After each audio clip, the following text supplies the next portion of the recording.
नमस्कार दोस्तों, civil services council में आप सभी का स्वागत है। आज हम लोग 2018 का प्रैक्टिस सेट देखेंगे। इससे पहले हम आपको बता दें कि जिन्होंने भी वीडियोज़ नहीं देखे हैं पहले का, वो पहले जाकर पुराने वीडियोज़ जो भी पड़े हैं उनको देख लें, ताकि आपका जो थ्रू आउट जो कॉन्सेप्ट जो बनाया गया है, वो कॉन्सेप्ट आपके साथ बना रहे। उसके बाद जो है वो एक चेन प्रोसेस है, उसे आप आगे बढ़ते चले जाएँगे। तो ये एक कड़ी है, पिछले कड़ी से जितना चीज़ बताया गया है, वो इस कड़ी में नहीं बताया जाएगा। तो आप पिछले क्वेश्चन को देख लें और तब एक साथ आगे बढ़ें ताकि आपका एक थोड़ा कॉन्सेप्ट बने। ठीक है? आइए क्वेश्चन की शुरुआत करते हैं। उससे पहले ये बता दें कि ये जो लोगो है आप टेलीग्राम पे भी खोज सकते हैं इस टेल और टेलीग्राम पे आप वहाँ पे भी जॉइन कर सकते हैं जहाँ पे आपको सबसे पहले वीडियो पहुँचता है। आइए क्वेश्चन की शुरुआत करते हैं।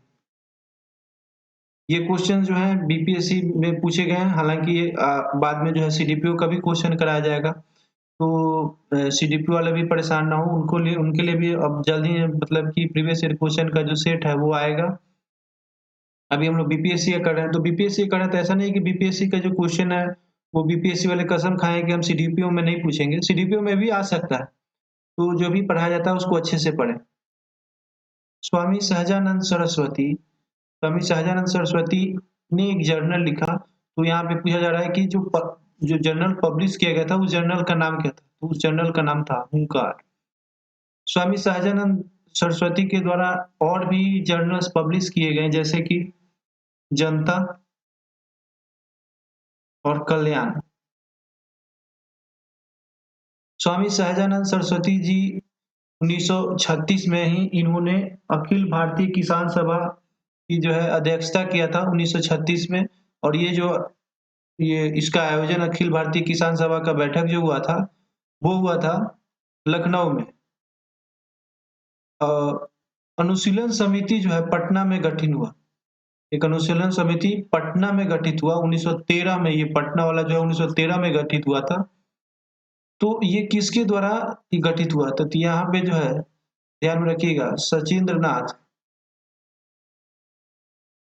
सान्याल के द्वारा जो है ये गठित हुआ पटना में अनुशीलन समिति का। इससे पहले हम आपको बता दें कि इससे पहले जो है सबसे पहली बार अनुशीलन समिति का जो गठन है, वो हुआ था 24 मार्च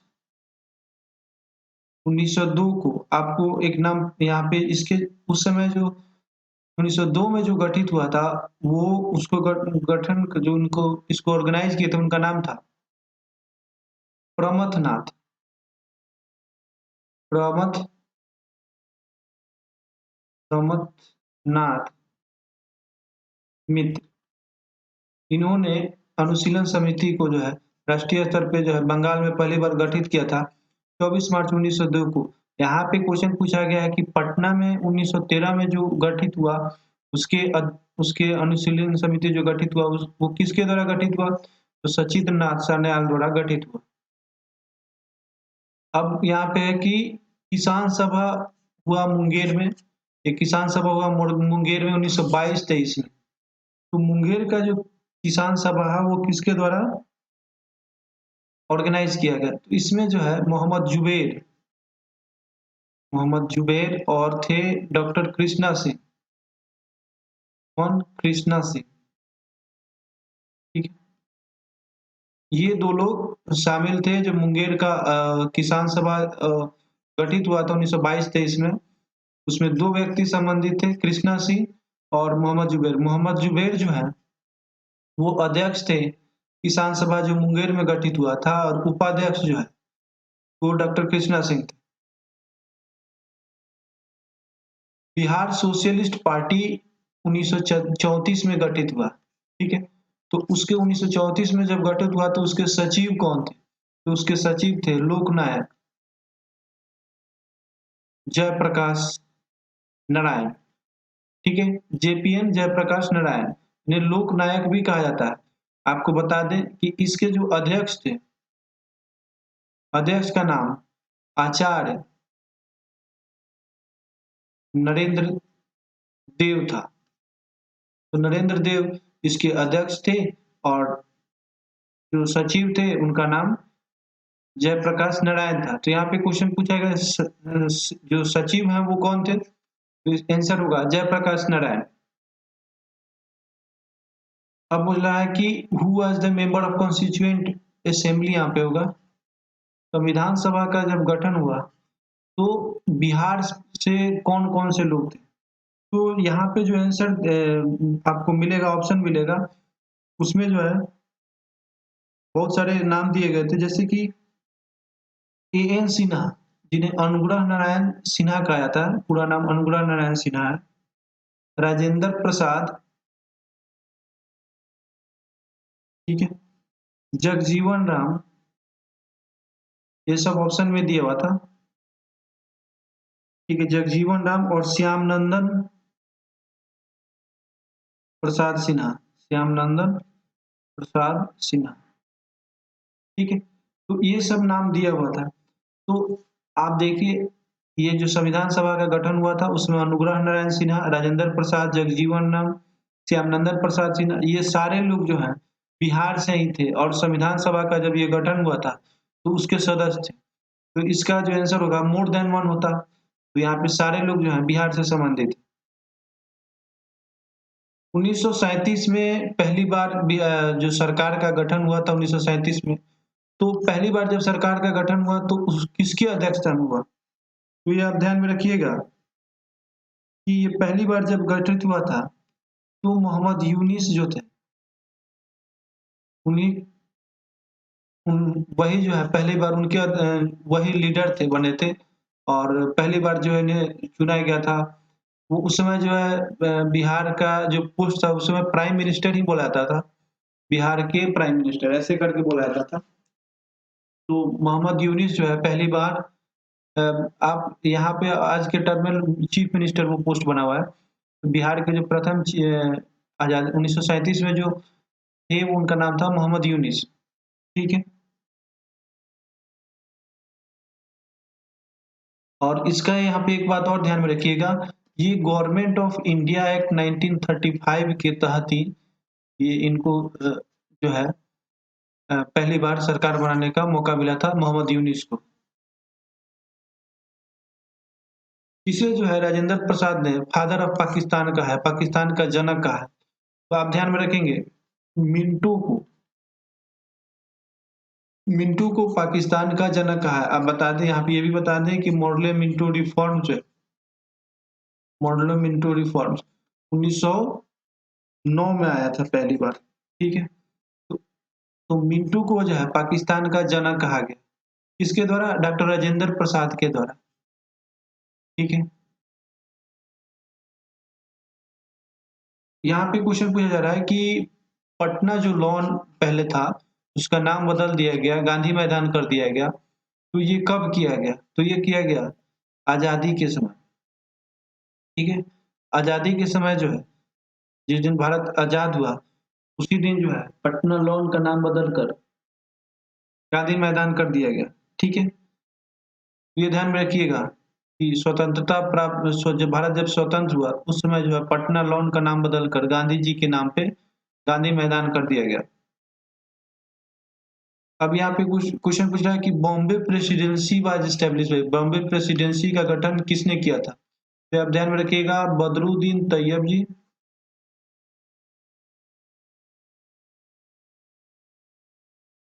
केटी केटी तेलंग और फिरोज शाह मेहता, फिरोज शाह मेहता, ये तीन व्यक्ति थे जिन्होंने बॉम्बे प्रेसिडेंसी का गठन किया था। इसे आप ध्यान में रखेंगे, ये जो गठन है 1885 में हुआ था। यहाँ पे बता दें कि पहले जो बदरुद्दीन तैयब जी जो हैं पहले मुस्लिम हैं जिन्होंने इंडियन नेशनल कांग्रेस का अधिवेशन जो है वो किया था। तीसरा जो अधिवेशन था 1887, ठीक है, वो बदरुद्दीन तैयब जी ने किया था। भारतीय राष्ट्रीय कांग्रेस का अध्यक्ष था, पहले पहले मुस्लिम जिन्होंने कांग्रेस के बैठक में अध्यक्ष पद संभाला था, ठीक है। तो बदरुद्दीन तैयब जी ने 1887 में पहली बार भारतीय राष्ट्रीय कांग्रेस के अध्यक्ष बने थे और ये सबसे पहले मुस्लिम थे जो कि भारतीय राष्ट्रीय कांग्रेस के अध्यक्ष बने थे। यहाँ पे आपको पूछा गया है कि बॉम्बे प्रेसिडेंसी जो है किसके द्वारा एस्टेब्लिश है, तो बदरुद्दीन तैयब जी, केटी तिलक, फिरोज शाह मेहता। यहाँ पे जो ऑप्शन रहता है मोर देन वन रहता है। अब बोला कि इंपीरियल कैडेट कॉर्प्स जो है वो किसके द्वारा गठित हुआ? ठीक है, इंपीरियल कैडेट कॉर्प्स आप सबसे पहले समझिए कि एक सैन्य संगठन था। ठीक है, आप अभी जो देखते हैं ना, अभी आप देखते हैं एनसीसी, नेशनल कैडेट कॉर्प्स। ये जो इंपीरियल टाइम में जब भारत जो अंग्रेजों के अधीन था, तो उसी समय इसे इंपीरियल कैडेट कॉर्प्स कहा जाता था। आज जो है इसे नेशनल कैडेट कॉर्प्स कहा जाता है। तो इंपीरियल कैडेट कॉर्प्स का जो गठन है वो हुआ था कर्जन के समय। ठीक है, उस समय जो है कर्जन के समय इंपीरियल कैडेट कॉर्प्स का गठन हुआ था। आपको ये भी बता दें, कर्जन के समय 1905 में बंगाल का विभाजन हुआ था। 1911 में बंगाल विभाजन वापस ले लिया गया। जब ये वापस लिया गया तो उस समय कांग्रेस के जो सॉरी कर्जन की जगह पे हार्डिंग द्वितीय जो है, हार्डिंग टू, ये गवर्नर जनरल थे। ठीक, the declaration of partition, Bengal partition was done. Bengal विभाजन जो है वो कब हुआ था, उसका डिक्लेरेशन कब हुआ था? देखिए, एक तो है डिक्लेरेशन और दूसरा है उसको लागू कब, एक तो है डिक्लेरेशन अनाउंस किया गया और दूसरा दिन है कि उसको लागू कब किया गया। तो 19 जुलाई 1905 इस दिन डिक्लेयर किया गया कि जो है बंगाल का विभाजन होगा। और ध्यान में रखिएगा, 16 अक्टूबर 1905 को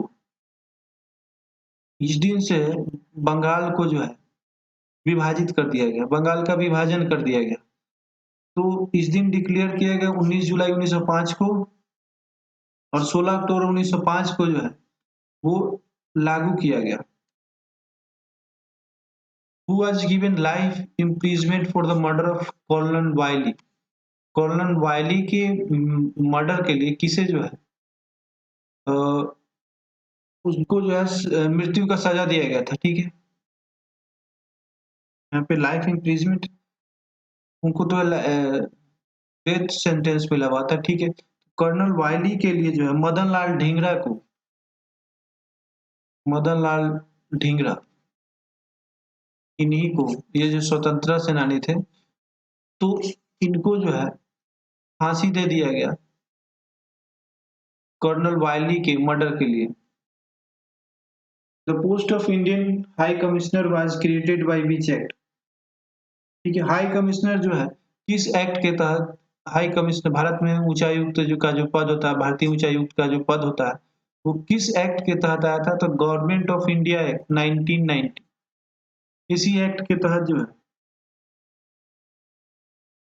अ, भारत में हाई कमिश्नर का पोस्ट आया था। तो ये ध्यान में रखेंगे, भारतीय उच्चायुक्त का जो पोस्ट है वो गवर्नमेंट ऑफ इंडिया एक्ट 1919 का है। यहाँ पे जो भी कॉमनवेल्थ कंट्रीज हैं उनमें जो अपने एम्बेसडर नियुक्त करते हैं उसे जो है हाई कमिश्नर कहा जाता है, इंडियन हाई कमिश्नर। ठीक है, in which RTC Congress did not participate? कौन से गोलमेज सम्मेलन में कांग्रेस ने भाग नहीं लिया था? तो टोटल जो गोलमेज सम्मेलन हुए थे वो 3 गोलमेज सम्मेलन हुए थे। उसमें जो पहले वाला जो गोलमेज सम्मेलन था उसमें कांग्रेस ने भाग नहीं लिया था और तीसरे वाले में भाग नहीं ली थी। ये सिर्फ जो है दूसरे वाले गोलमेज सम्मेलन में भाग लिए थे। यहाँ पे कांग्रेस की तरफ से गांधी जी जो है दूसरे वाले गोलमेज सम्मेलन में शामिल हुए थे। आपको यहाँ पे ध्यान में बता दें कि मैंने जो पहले भी वीडियोज़ में ये सब डेट जो है एग्ज़ैक्ट डेट बताए हुए हैं।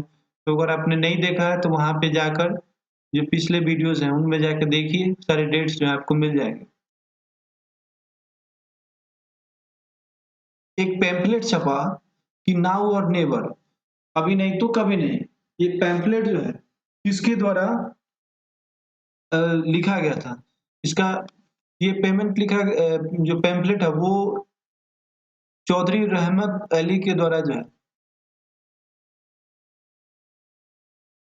इन्हीं के द्वारा ये पैम्फलेट छपा था और ये इन्हीं के द्वारा नारा ऐसा दिया गया था, अभी नहीं तो कभी नहीं। ये जो नारा था ये कब दिया गया था? ये भी ध्यान में रखिएगा। ये जो तीसरा गोलमेज सम्मेलन चल रहा था, थर्ड राउंड टेबल कॉन्फ्रेंस, उस समय जो है नाउ और नेवर का नारा जो है पैम्फलेट छपा था चौधरी रहमत अली के द्वारा। तो यहाँ पे क्वेश्चन को पलटा भी जा सकता है कि अभी नहीं तो कभी नहीं का नारा कब दिया गया था? किस गोलमेज सम्मेलन का परिणाम है? तीसरे गोलमेज सम्मेलन में ऐसा नारा दिया गया था। ठीक है। अब है कि सती प्रथा को इलीगल कर दिया गया। तो सती प्रथा को इलीगल किनके द्वारा किया गया? तो ये ध्यान रखिएगा, विलियम बेंटिक के द्वारा। सती प्रथा आप जानते हैं, सती प्रथा में क्या होता था कि जो भी स्त्रियाँ थी, जब उनके पति जो है अ, मर जाते थे, तो उनके साथ-साथ जो वाइफ़ होती थी उनको भी पत्नी के साथ-साथ जला दिया जाता था, आग में उनको भी वह खुद को जला लेती थी। तो उसको जो इलीगल किए थे, उनका नाम था लॉर्ड विलियम बेंटिक। पंजाब में एक ज़मीन से संबंधित एक एक्ट आया था, जिसे क्या कहता था? उसे कहा जाता था पंजाब भूमि अलगाव अधिनियम। ये यहाँ पे क्वेश्चन पूछ रहा है कि ये कब पास हुआ था? तो ये पास हुआ था 1900 में, 1900 में ये जो पंजाब भूमि अलगाव अधिनियम है, ये आया था और इसी के विरोध में जो है भगत सिंह के चाचा अजीत सिंह, इसके नेतृत्वकर्ता कौन थे? तो इसके नेतृत्वकर्ता थे अजीत सिंह। यही जो है पंजाब लैंड एलियनेशन एक्ट का विरोध कर रहे थे। अजीत सिंह, भगत सिंह के चाचा जी। अब है कि the department of state was established under whose leadership headship.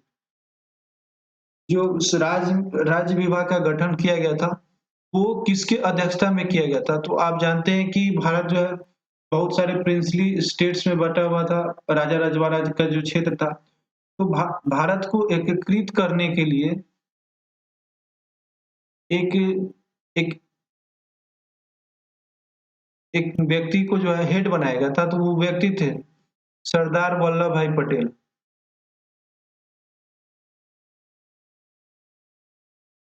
इन्हीं को जो है राज्य को एकीकृत करने का जिम्मा दिया गया सरदार वल्लभ भाई पटेल को, ठीक है? और इन्हें भारत का जो है लौह पुरुष कहा जाता है। इनका प्रतिमा अभी गुजरात में बना है, आप जानते हैं। ये जो है 182 मीटर का बना है, 597 फीट जो है, ये लगभग है। तो इनका बहुत बड़ा भारत को एकीकृत करने में सरदार वल्लभ भाई पटेल का बहुत बड़ा योगदान था। क्वार्ट्ज क्रिस्टल जो क्लॉक में यूज़ होता है, उसमें कौन-सा केमिकल होता है, ये पूछा जा रहा है। तो आप ध्यान में रखिएगा silicon dioxide, silicon dioxide. Silicon dioxide जो केमिकल है, वही क्वार्ट्ज में जो क्वार्ट्ज घड़ी आता था, आप उस पे घड़ी के अंदर ही लिखा रहता था QARTZ क्वार्ट्ज, तो उसमें जो केमिकल का यूज़ किया जाता था, वो था सिलिकॉन डाइऑक्साइड। सिलिकॉन डाइऑक्साइड का फ़ॉर्मूला होता है SiO2, ठीक है? तो क्वार्ट्ज क्रिस्टल में सिलिकॉन डाइऑक्साइड का यूज़ होता था। अब यहाँ पे क्वेश्चन पूछा गया है कि ब्रोमीन जो है क्या है? ठीक है? तो ब्रोमीन जो है ऐसा क्वेश्चन दिया गया था कि क्या ये कलरलेस है? क्या ये रेड है? क्या ये ब्राउन है? या एक और ऑप्शन दिया गया था या इनफ्लेमेबल गैस है? तो ब्रोमीन जो है रेड कलर का लिक्विड है। ब्रोमीन जो है रेड कलर ब्रोमीन क्या है? लिक्विड है। अब ध्यान में रखिए पहली बात कि ब्रोमीन जो है लिक्विड और किस कलर का है? तो रेड कलर का लिक्विड है। बहुत जगह रेडिश ब्राउन भी दिया जाता है, लेकिन प्राइमरी जो कलर होता है रेड है। इसी कारण जो है ब्रोमीन को आप जब भी ऑप्शन में आए कि ब्रोमीन किस कलर का है, तो ब्रोमीन जो है रेड कलर का लिक्विड है। आपको बता दें कि ब्रोमीन जो है नॉन मेटल है, ठीक है? ब्रोमीन एक नॉन मेटल है और ये लिक्विड फॉर्म में पाया जाता है और इसका कलर जो है लाल होता है। अब क्वेश्चन ये पूछा जा रहा है कि कौन सा गैस वेल्डिंग में जो यूज किया जाता है? अब वेल्डिंग जानते हैं, जो लोहा वगैरह को एक लोहा से दूसरे लोहा को जोड़ने वगैरह के काम में आता है। जैसे साइकिल में जब आप देखते होंगे स्टैंड वगैरह टूट जाता है बाइक वगैरह का या फिर साइकिल वगैरह का, तो वेल्डिंग क्या होता है वो आप तो वेल्डिंग के समय जो है जो गैस यूज होता है उस गैस गैस का नाम है इथाइन। इथाइन, ठीक है। ये ध्यान में रखिएगा, इस गैस को यूज किया था ऑक्सीजन के साथ। इसका इथाइन तो एक केमिकल नेम है, ठीक है, IUPAC नेम है इसका, international union of pure and applied chemistry, ठीक है। और इसे जो है एक अन्य नाम इथिलीन के नाम से जाना जाता है, सॉरी इथिलीन का नाम एसाइटिलीन के नाम से, एसिटिलीन के नाम से जाना जाता है। और इसका फॉर्मूला होता है C2H2, और ये कंबाइन करता है ऑक्सीजन के साथ। और यही जो एसिटिलीन है, इसी को यूज किया जाता है वेल्डिंग में। तो एसिटिलीन का आप स्ट्रक्चर भी देख सकते हैं, ऐसा होता है, कार्बन कार्बन के बीच में ट्रिपल बॉन्ड, और कार्बन के साथ एक हाइड्रोजन, और इस कार्बन के साथ एक हाइड्रोजन, ऐसा होता है। ये जो है इसी का यूज किया जाता है वेल्डिंग में, ठीक है। वेल्डिंग में आपको जब भी वेल्डिंग वगैरह होता है तो आपको एडवाइस दिया जाता है कि आप उसे नंगे आंखों से ना देखें, जब भी देखें तो चश्मा वगैरह लगा ले, नहीं तो उसमें जो लाइट जो जलता है ना, जो फ्लैश करता है, वो आपकी आंख को खराब कर सकता है। तो जो भी वेल्डिंग वगैरह करते होंगे दुकान पे आप देखते होंगे कि वो लोग चश्मा वगैरह का यूज करके, चश्मा पहन के वेल्डिंग करते हैं, नहीं तो कुछ दिन बाद वेल्डिंग करने वाले का अगर चश्मा यूज नहीं करेंगे तो जो वेल्डिंग कर रहा है उसका आंख ही खराब हो जाएगा। देखिए गैल्वेनाइज्ड आयरन पाइप्स पूछ रहा है कि उस पे कोटिंग होता है, तो ये कोटिंग किस तरह का कोटिंग होता है? जैसे मान लीजिए ये आयरन का रॉड है या फिर खिड़की है और इस पे जाली लगा हुआ है, ठीक है, ऐसा जाली लगा हुआ है, रॉड खड़ा किया हुआ है, अब इसी के पीछे शीशा लगा रहता है, ठीक है। तो वर्षा के कांटेक्ट में क्या होता है कि रॉड आप अगर गैल्वेनाइजेशन नहीं कीजिएगा तो क्या होगा कि ये जो लोहा है ना वो जंग लगने लगेगा। तो उसी जंग से बचने के लिए क्या कहता है, गैल्वेनाइजेशन एक प्रोसेस है जिसमें जो है आयरन को आयरन को घेर दिया जाता है। किससे घेर दिया जाता है? जिंक से घेर दिया जाता है, जिंक का इस पे कोटिंग कर दिया जाता है, ठीक है। तो गैल्वेनाइजेशन प्रोसेस में क्या होता है, आयरन को पेंट कर दिया जाता है जिंक के साथ, और जिंक जो है पहला आउटर लेयर हो जाता है, बाहरी वाला लेयर कौन सा हो जाता है? जिंक हो जाता है। किसी चीज को आप पेंट करते हैं लोहा वगैरह को, उसमें क्या होता है? जिंक होता है, वही जो है उसी को क्या कहते हैं? गैल्वेनाइजेशन कहते हैं। तो इस पे कोटिंग किसका होता है? तो आप ध्यान में रखिएगा, जिंक मेटल का होता है, ठीक है। ठीक है, ये क्या करता है आपको बता दें, रस्टिंग से, यानी जंग लगने से, रस्टिंग इंग्लिश में इसको रस्टिंग यानी जंग बोलते हैं, जंग। आपको जो लोहा को ईटिंग ऑफ मेटल, रस्टिंग मतलब ईटिंग ऑफ मेटल, मेटल को खा जाता है। कौन खा जाता है? तो ठीक है, जो भी मॉइस्चर वगैरह जो पड़ता है वो मेटल को धीरे धीरे खत्म करने लगता है, आयरन खत्म होने लगता है। अब जब जिंक का कोटिंग कर दीजिएगा तो जिंक जो है सबसे पहले समाप्त होगा, तब ना आयरन पे अटैक करेगा। तब तक आप फिर से पेंट कर दीजिए। तो ये जो है इसीलिए जो है गैल्वेनाइजेशन किया जाता है। अब जो यहाँ पे क्वेश्चन है कि डिटर्जेंट कौन सा यूज किया जाता है कपड़ा साफ करने के लिए, तो ये यूज किया जाता है डिटर्जेंट, सल्फोनेट्स का यूज किया जाता है। सल्फोनेट्स का यूज किया जाता है डिटर्जेंट के रूप में कपड़ा धोने के लिए, ठीक है।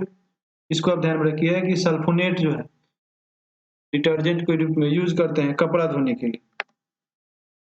अब पूछ रहा है कि जब हम पसीना छोड़ते हैं, जब पसीना निकलता है तो उसमें कौन सा एलिमेंट होता है, ठीक है। तो ये आप ध्यान में रखिएगा, एक तो एलिमेंट होता है मैग्नीशियम। जब आपका पसीना निकलता है तो पसीना में जो मेटल होता है वो मैग्नीशियम होता है और जिंक होता है, ठीक है। तो ये दो नाम याद रखिए कि जब भी आप पसीना निकलता है गर्मी के दिनों में, ठीक है, आप या फिर बहुत दूर देर तक आप दौड़ रहे हैं तो उसमें पसीना निकलता है, तो उसमें दो मेटल, पसीना नहीं है उसमें दो मेटल निकल रहा है आपका, मैग्नीशियम और जिंक निकल रहा है, ये भी बोल सकते हैं। लोग कहे कि रे पगला गए लोग कि कहे थे कि मैग्नीशियम और जिंक निकला था।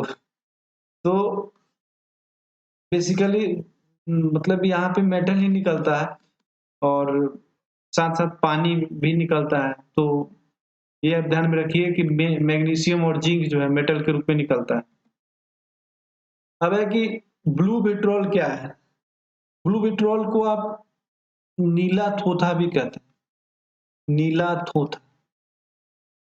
ये जो है ब्लू विट्रोल जो है वो केमिकल से बना है copper sulphate, copper sulphate.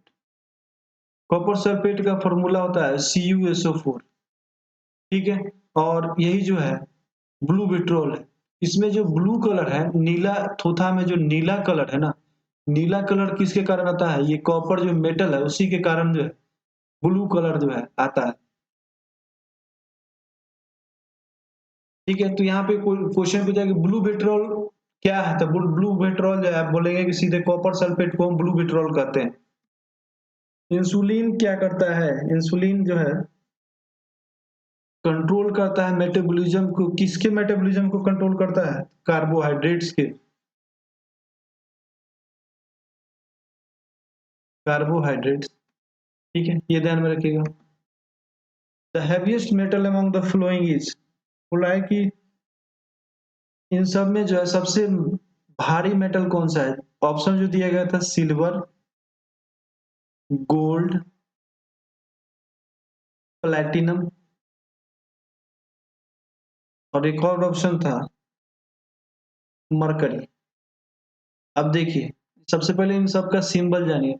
Silver को रिप्रेजेंट करते हैं Ag से, गोल्ड को रिप्रेजेंट करते हैं Au से, प्लेटिनम को रिप्रेजेंट किया जाता है Pt से, मरकरी को रिप्रेजेंट किया जाता है Ag से। तो सबसे जो इन सब में जो सबसे ज्यादा हैवी है उसका नाम है प्लेटिनम।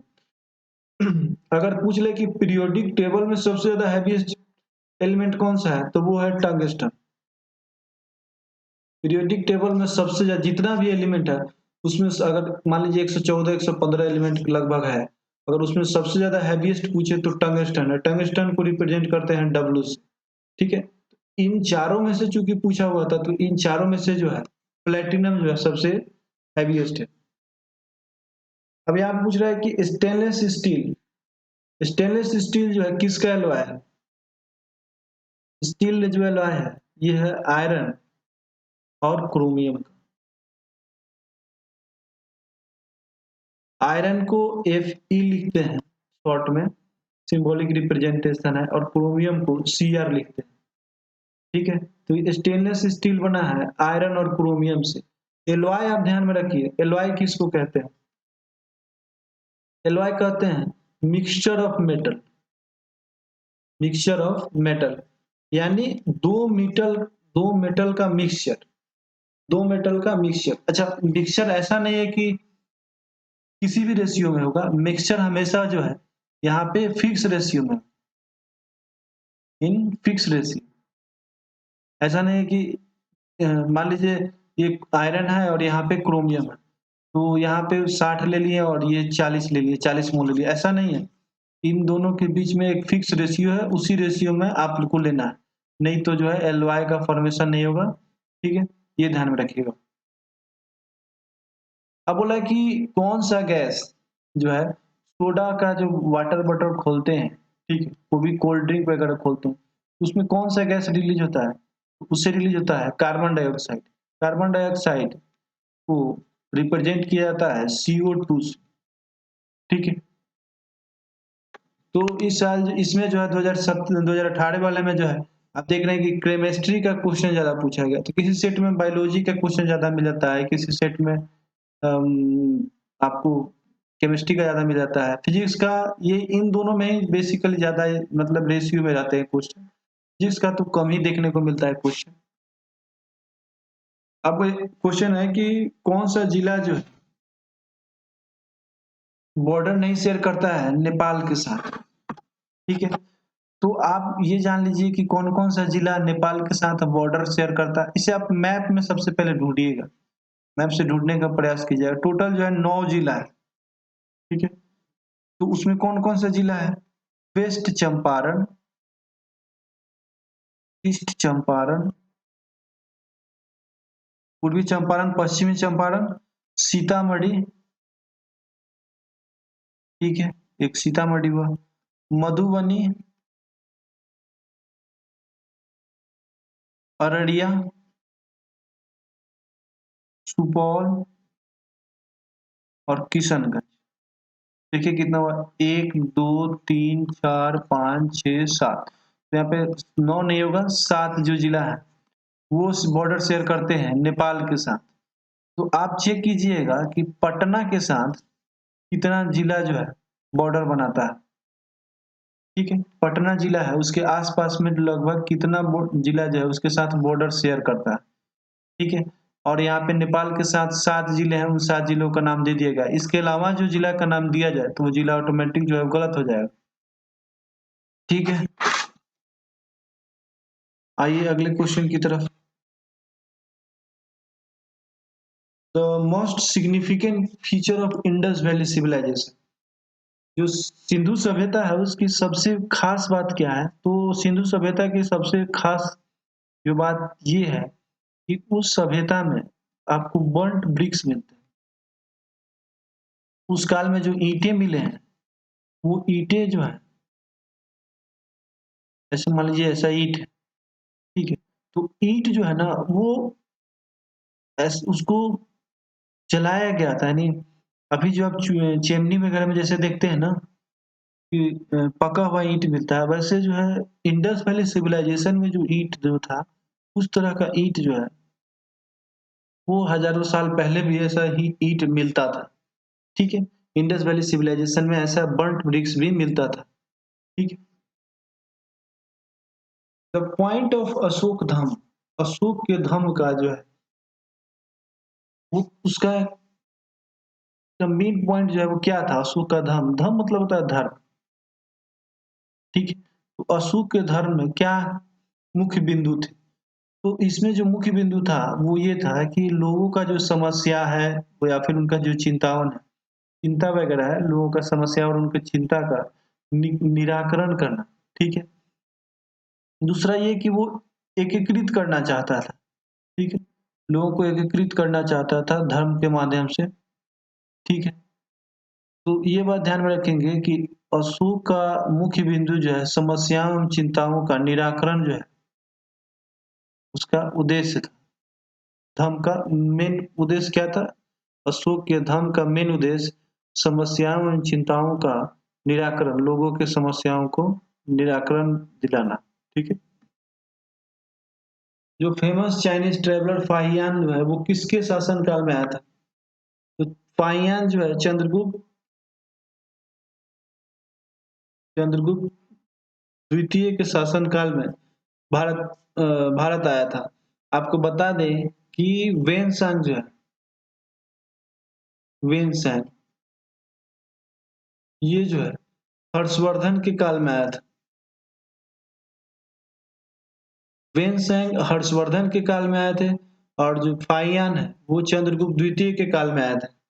ठीक है, और चंद्रगुप्त द्वितीय के काल में जो फाहियान आए थे उन्होंने एक किताब लिखी थी फो यू की। ठीक है, और उसी में चंद्रगुप्त द्वितीय के शासन काल की चर्चा है। यहाँ पे आप ध्यान में रखिएगा कि इस काल में एक शासक हुए जिन्हें भारत का नेपोलियन कहा जाता है। ठीक है, भारत का नेपोलियन। तो भारत के नेपोलियन कहे जाते हैं समुद्रगुप्त। कौन कहे जाते हैं? समुद्रगुप्त। आप यहाँ पे ये बताइए कि विक्रमशिला नालंदा विश्वविद्यालय और विक्रमशिला विश्वविद्यालय के संस्थापक कौन थे? ठीक है, the Chola age was most famous for, जो चोल साम्राज्य था वो किसके लिए प्रसिद्ध था? तो ये प्रसिद्ध था ग्राम सभाओं के लिए। किसके लिए? ग्राम सभाओं के लिए। चोला साम्राज्य में ग्राम सभाओं का गठन होता था। तो ये चोल साम्राज्य है वो ग्राम सभाओं के लिए काफी प्रसिद्ध है। आप जानते हैं पंचायती राज विभाग जो है, जो थर्ड टियर ऑफ गवर्नमेंट है, उसमें जो है जब कोई भी चुनाव जीत कर आता है तो आम सभा और ग्राम सभा का आयोजन किया जाता था, आयोजन किया जाता है, अभी भी अभी किया जाता है। तो ये जो है चोल काल में भी होता था और वो उस चोल काल में सबसे ज्यादा फेमस था। अब बोला है कि the mighty gateway found at the temples of south India, दक्षिण भारत के मंदिरों में बड़े बड़े गेट लगे हैं। ठीक है। तो उन जो विशाल गेट है, मंदिरों के गेट हैं, उन्हें क्या कहा जाता था? उन्हें गोपुरम कहा जाता था। उन्हें क्या कहा जाता था? गोपुरम कहा जाता था। दक्षिण भारत में विशाल जो गेट बने हैं, दरवाजे जो लगे हैं, विशाल दरवाजों को, मंदिर के जो दरवाजे हैं उनको गोपुरम कहा जाता था। अब बोला है कि the remains of Vijayanagara empire was in, Vijayanagara साम्राज्य का जो अवशेष है वो कहाँ पे मिलता है? वो मिलता है आपको हम्पी में, और विजयनगर है आपको कर्नाटक में। ठीक है। तो विजयनगर साम्राज्य का जो अवशेष है वो अब मिलता है हम्पी में, और और हम्पी जो है या फिर विजयनगर को कह लें, ये पड़ता है कर्नाटक में। पहला मुस्लिम शासक जिसने जो है सिद्धांत दिया थ्योरी ऑफ किंगशिप, यानी शासन का सिद्धांत, और थ्योरी ऑफ डिवाइन, यानी राजाओं का ईश्वरीय सिद्धांत, इस शासक का नाम है बलबन। बलबन के बारे में ये कहा जाता है, इसे अन्य नाम इसका उल्लू खान दिया जाता है। उल्लू खान, उल्लू खान बलबन को कहा जाता था। इसने जो एक दीवान ए अर्ज गठन किया था, दीवान ए अर्ज, तो दीवान ए अर्ज पूछा जाता है कि ये क्या है, ये कौन सा विभाग है? तो दीवान ए अर्ज जो है सैन्य विभाग को कहा जाता था। बलबन ने एक व्यवस्था चालू किया था, एक था सिजदा और दूसरा था पैबोस। पैबोस, तो सिजदा में राजा को लेट कर अभिवादन किया जाता था, जमीन पर लेट कर राजा को अभिवादन किया जाता था, उसे सिजदा कहा जाता था। और पैबोस में राजा के चरणों को चूमा जाता था। ठीक है।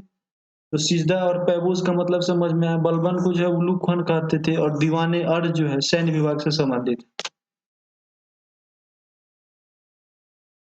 भारत में पेपर का पहली बार कब आया? तो ये जो है पेपर जो विश्व में जो पहली बार आया, कहाँ से कहाँ इसका सबसे पहली बार उत्पादन हुआ? तो ये हुआ चाइना में। भारत में ऐसा बीपीएससी ने कहा कि 12वीं शताब्दी में जो है वो भारत में पेपर आया, और ये कहा गया किसके काल में आया? तो जैनुल आबेदीन जो है एक कश्मीर का शासक था। इसे जो है जैनुल आबेदीन को कश्मीर का अकबर भी कहा जाता है, और जैनुल आबेदीन नहीं, जैनुल आबेदीन के काल में कहा जाता है कि जो है भारत में 12वीं शताब्दी के आसपास पेपर का आगमन हुआ। ये जो है चाइना में सबसे पहली बार पेपर का खोज हुआ था। यूरोपियन पेंटिंग्स, ठीक है, यूरोपीय पेंटिंग जो है किसके दरबार में पहली बार इंट्रोड्यूस किए, लागू किए गए? ठीक है। तो यूरोपीय पेंटिंग जो है सबसे पहले अकबर के काल में आया था। अकबर के काल में आपको बता दें, दशावन, दशावन एक दसवंत जो है एक प्रमुख चित्रकार थे।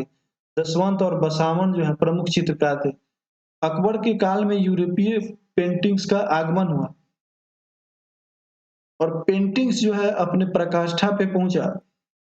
जहांगीर के काल में पेंटिंग्स जो है पीक पे पहुंचा, यानी अपने पराकाष्ठा पे पहुंच गया। अब बोला है कि who was the ruler east in India when east India company was form. Bharat में जब ईस्ट इंडिया भारत का वो रूलर कौन था जब ईस्ट इंडिया कंपनी बना था, या फिर ईस्ट इंडिया कंपनी का गठन हुआ था? भारत में उस समय जब ईस्ट इंडिया कंपनी का गठन हुआ तो उस समय जो शासक था वो था अकबर। अब यहाँ पे क्वेश्चन पूछा है, which princely state was not annexed by British? कौन सा प्रिंसली स्टेट, कौन सा जो राजा के द्वारा जो रूल किया जाता था वो अंग्रेजों द्वारा नहीं एनेक्स किया गया, नहीं जीता गया? तो वो क्षेत्र था ग्वालियर। ग्वालियर को जो है अंग्रेजों द्वारा नहीं एनेक्स किया गया, यानी उसका उस पे जो है कब्जा नहीं किया गया। अब बोले कि गांधी जी का अल्टीमेट एम जो है वो सॉल्ट सत्याग्रह से क्या था? उनका अल्टीमेट एम क्या था? क्या ये नमक कानून जो सॉल्ट सत्याग्रह था, क्या वो उससे उनका उद्देश्य था कि नमक कानून को तोड़ना, या फिर जो सरकारें बैठी हुई थी उसके साथ उनको उनके औकात यानी पावर को दिखाना कि ठीक है। और दूसरा ये था कि क्या इससे जो है लोगों को आर्थिक तौर पे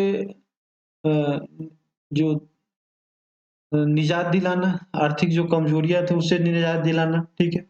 आर्थिक तो जो तंगी बना हुआ था उसमें कुछ सुधार लाने के लिए ऐसा आंदोलन किया गया था, या पूर्ण स्वराज फॉर इंडिया, ठीक है, ऐसा कहा गया था, ऐसा कुछ डिमांड था। तो इसमें जो है सॉल्ट सत्याग्रह में ये जो ऑप्शन जो मैंने आपको बताया, उससे उसमें इसका कोई संबंध नहीं था। गांधी जी का जो नमक सत्याग्रह था, उसका मुख्य उद्देश्य जो है उसमें अंग्रेजों को देश से भगाना था, ठीक है। उसका मुख्य उद्देश्य क्या था? नमक सत्याग्रह को अंग्रेजों को देश से भगाना, ठीक है। ये इसीलिए ये सब सत्याग्रह वगैरह, नमक सत्याग्रह चालू किया गया था। मोपला विद्रोह जो है कब ब्रेकआउट हुआ? तो मोपला विद्रोह आप जान लीजिए, ये ब्रेकआउट हुआ था केरला में। ये जो है मेनली जो है मुस्लिम्स ऑर्गेनाइजेशन के द्वारा, मुस्लिम जो है समुदाय है, उनके द्वारा ये मोपला विद्रोह हुआ था। इसमें ये भी बता दें कि ये खिलाफत आंदोलन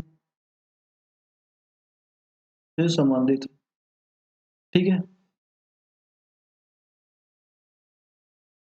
खिलाफत आंदोलन की अगली कड़ी थी मोपला विद्रोह, ठीक है। तो ये ध्यान में रखिए कि मोपला विद्रोह केरला में हुआ था। मुस्लिम मुस्लिम जो है इसमें मेनली जो है संबंधित थे, ठीक है। और मोपला विद्रोह 1921 में हुआ था। अब यहाँ पे कि द स्वदेशी movement in India took in India during, स्वदेशी आंदोलन जो है भारत में कब हुआ? तो ये हुआ बंगाल विभाजन के बाद। कब हुआ? बंगाल विभाजन के बाद।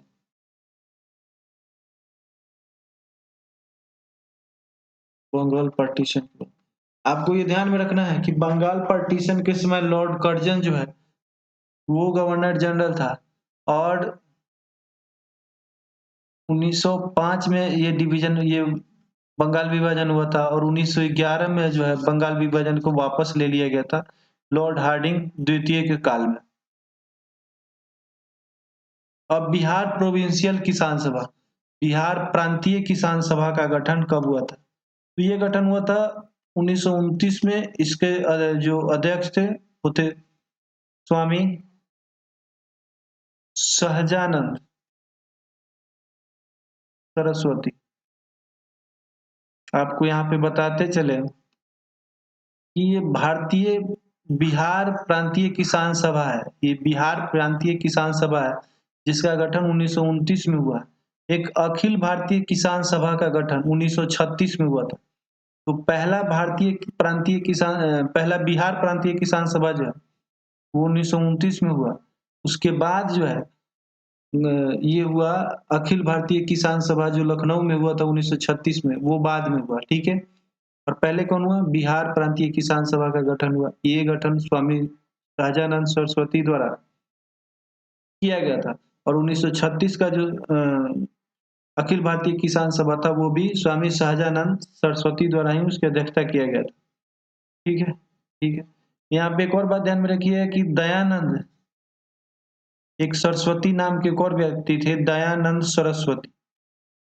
इन्हें जो है भारत का मार्टिन लूथर किंग कहा जाता है। भारत का मार्टिन लूथर किंग कहा जाता है। इसे भी आप ध्यान में रखें। इस एक्ट के तहत भारत बिहार जो है एक सेपरेट स्टेट बना, ठीक है। क्वेश्चन पूछ रहा है कि कौन से एक्ट के तहत जो भारत बिहार जो है एक अलग राज्य का दर्जा मिला? ये मिला भारत सरकार अधिनियम 1935 द्वारा जो है भारत बिहार जो है एक सेपरेट स्टेट बना। किस कमेटी ने सिफारिश किया था न्याय पंचायत के लिए? किस कमेटी ने सिफारिश किया न्याय पंचायत के लिए? तो ये ध्यान में रखिएगा, ये कमेटी थी Ashok Mehta committee. Ashok Mehta,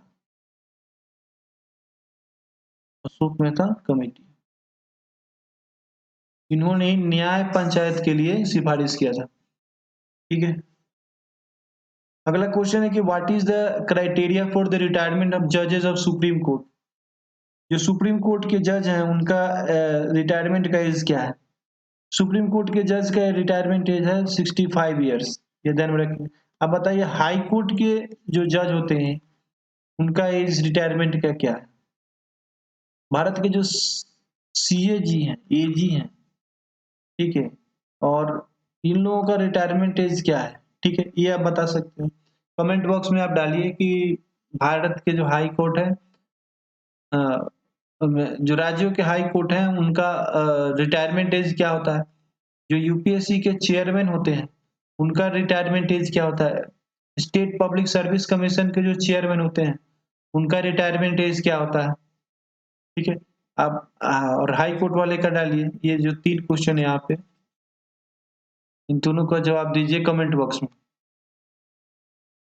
who is the highest civil services officer of central government? जो केंद्र सरकार है उसका सबसे जो लोक प्रशासनिक अधिकारी, जो उच्चतम लोक प्रशासनिक अधिकारी कौन है? तो यहाँ पे ऑप्शन जो दिया गया था बहुत ही शानदार ऑप्शन दिया गया था। उस ऑप्शन को भी एक बार देख लें। क्या ये अटॉर्नी जनरल है? क्या ये कैबिनेट सेक्रेटरी है? सेक्रेटरी है या होम सेक्रेटरी है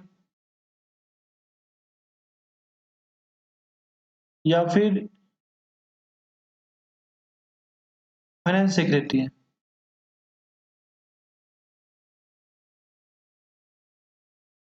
तो आप ध्यान में रखिएगा कि भारत सरकार के जो हाईएस्ट सिविल सर्विसेज ऑफिसर हैं, प्रशासनिक सेवा अधिकारी के जो हाईएस्ट सिविल सर्विसेज ऑफिसर हैं, वो हैं कैबिनेट सेक्रेटरी भारत सरकार के लिए।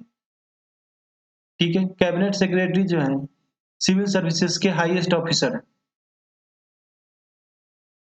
अब बोला है कि जो सीमांत भूमि का आकार है वो कितना है? तो ये ध्यान में रखिएगा, ये लेस देन 1 हेक्टेयर, 1 हेक्टेयर से कम है।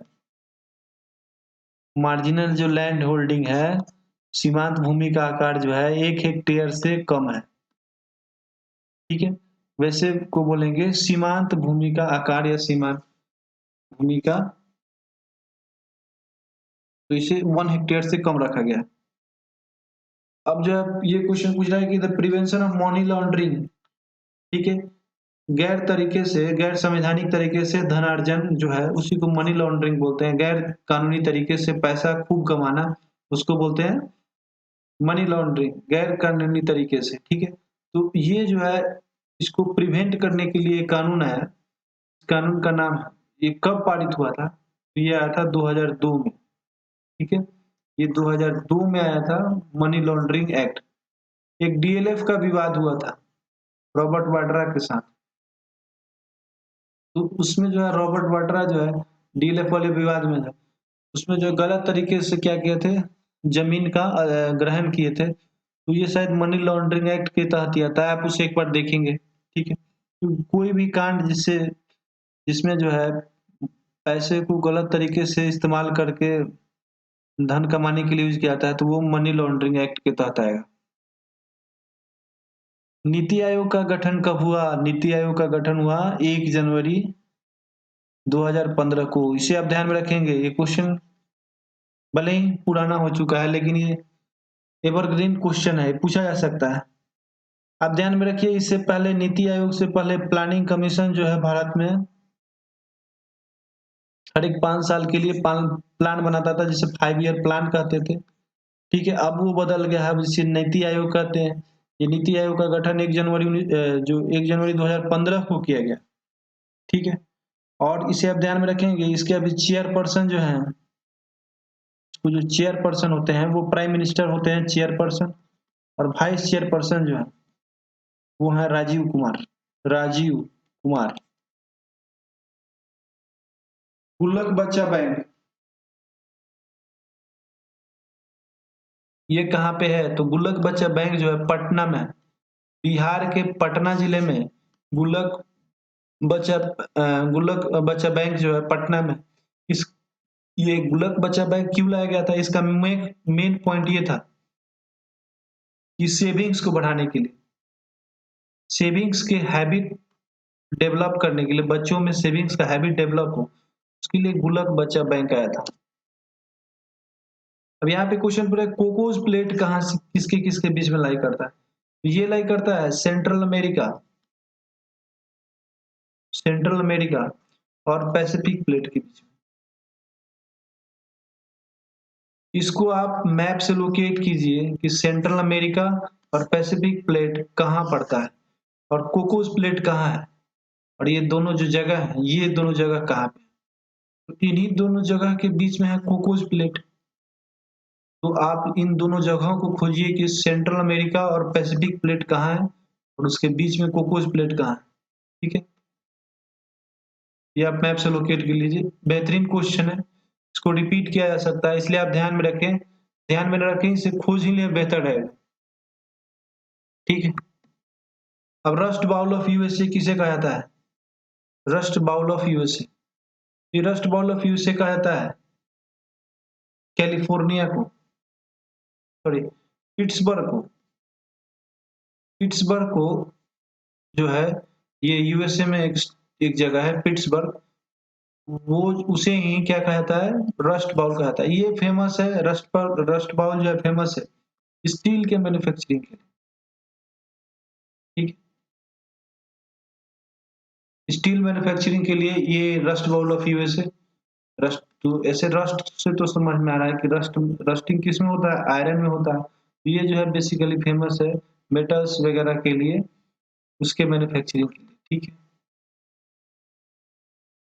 तो ये जगह का नाम पूछा है, तो जगह आप ध्यान में रखिएगा, ये है पिट्सबर्ग में। पिट्सबर्ग में रस्ट बाउल है।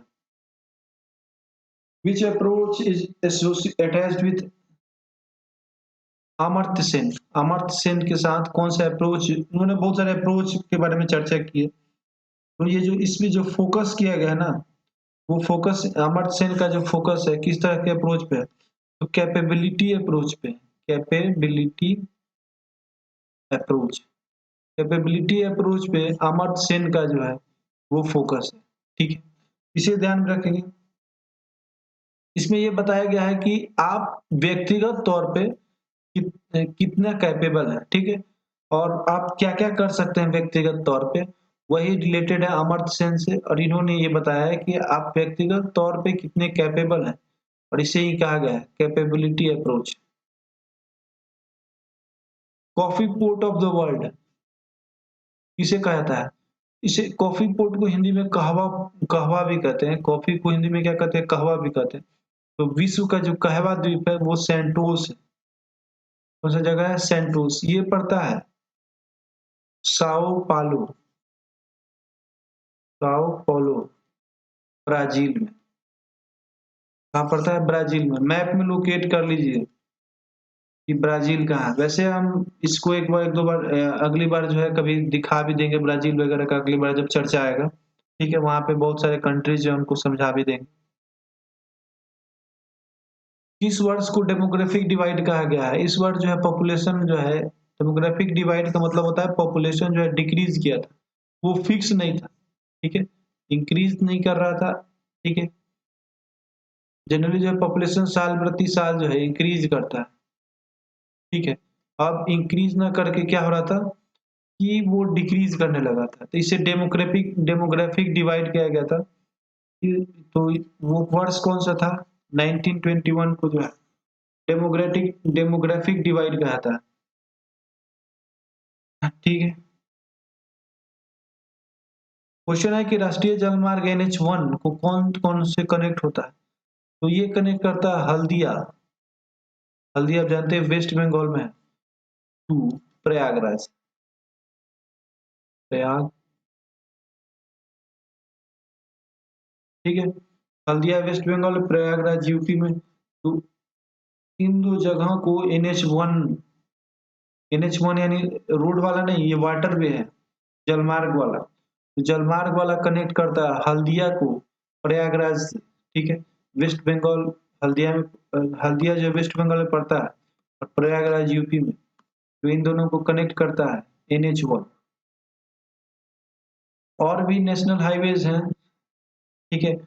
अभी और सरकार के द्वारा और भी बनाने का भी योजना है, तो आप थोड़ा-सा उसको सर्च करेंगे कि कौन-कौन सा योजना कहाँ-कहाँ बनाने का योजना चल रहा है और कौन-कौन सा जो है एनएच अभी टोटल जो है कितना, ठीक है? अब Khatri belt of Rajasthan is famous for, Khatri belt Rajasthan के क्या चीज़ के लिए फेमस है? तो मैंने पिछले बार वीडियोज़ में बताया है कि ये फेमस है कॉपर के लिए। कॉपर को रिप्रेजेंट करते हैं सीयूसी, का एटॉमिक नंबर है 29, ठीक है? ये ध्यान में रखिएगा। ये जो है एक मेटल है, सिंपल बात है, ये सब ध्यान में रखिएगा। River that joins Ganga at Fatuha, Fatuha के पास फतुहा जो है फतुहा जगह पे जो है गंगा नदी को एक नदी जॉइन करती है। जैसे गंगा नदी पास की यहाँ से मान लीजिए फतुहा है, तो यहाँ पे एक नदी आके मिलती है। तो उस नदी का नाम क्या है? तो उस नदी का नाम है पुनपुन। पुनपुन नदी जो है फतुहा के समीप गंगा से मिल जाती है। अब कोपेन क्लाइमेट क्लासिफिकेशन पूछ रहा है कि नॉर्थ बिहार में किस तरह का है। तो कोपेन क्लाइमेट जो नॉर्थ बिहार में जो है उसे कहा गया है CWG। CWG जो है नॉर्थ बिहार का क्लाइमेट है, ठीक है। CWG यहाँ पे कहने का मतलब है कि मानसून होगा, मौसम कैसा होगा? मानसून होगा और ड्राई विंटर, ठीक है।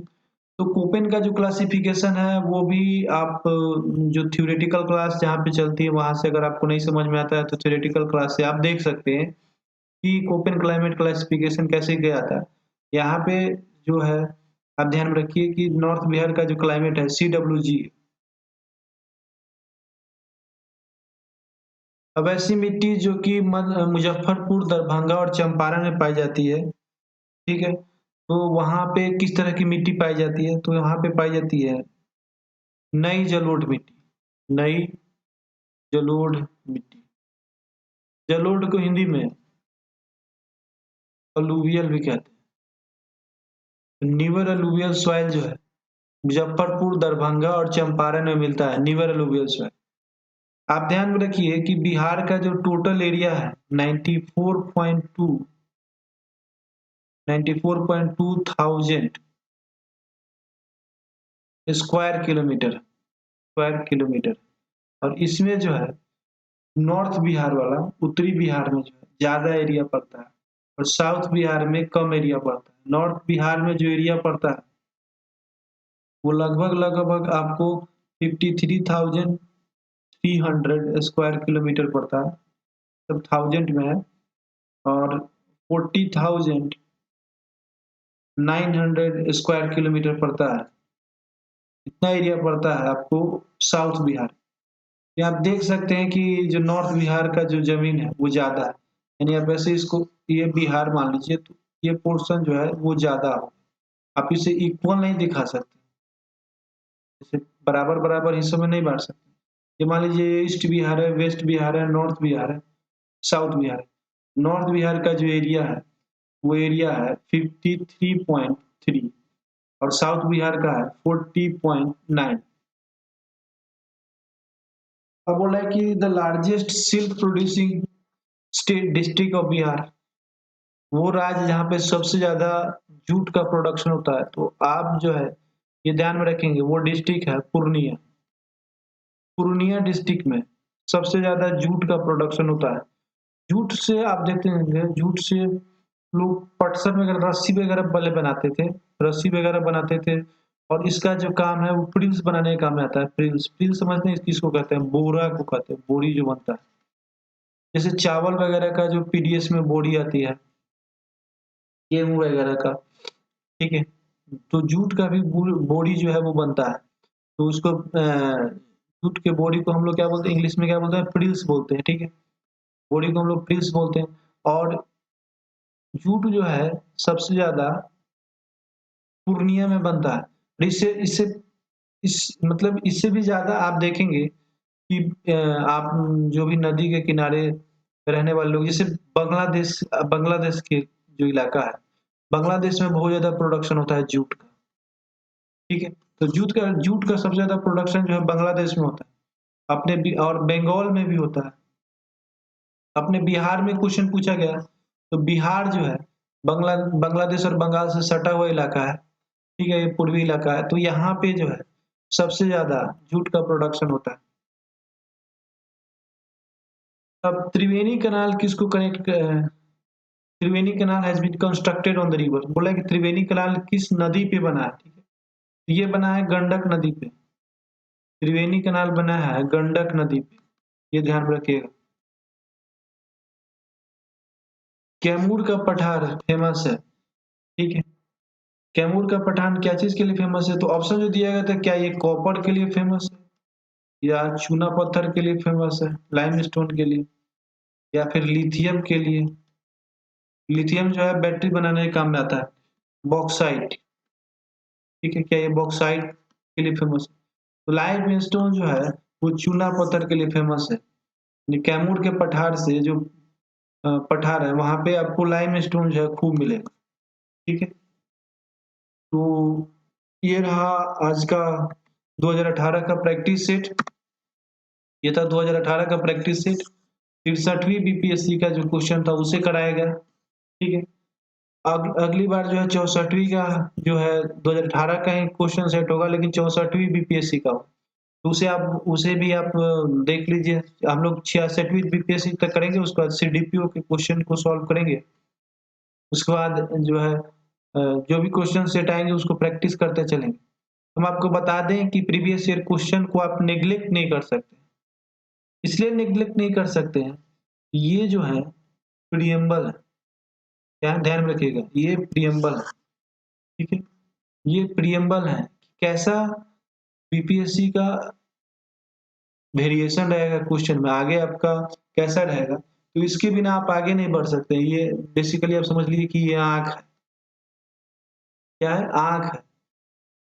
बीपीएससी जो क्वेश्चन प्रीवियस ईयर का जो क्वेश्चन पेपर है वो आँख है, आपको देखने का क्षमता देगा, ठीक है। तो आँख ही नहीं रहेगा तो कैसे आगे बढ़िएगा? तो जो भी प्रीवियस ईयर के क्वेश्चन है उसको आप सॉल्व कीजिए, ठीक है। उससे बहुत फायदा मिलेगा। प्रीवियस ईयर क्वेश्चन को सॉल्व करते रहना है, उसके बाद ही कुछ करना है, ठीक है। धन्यवाद।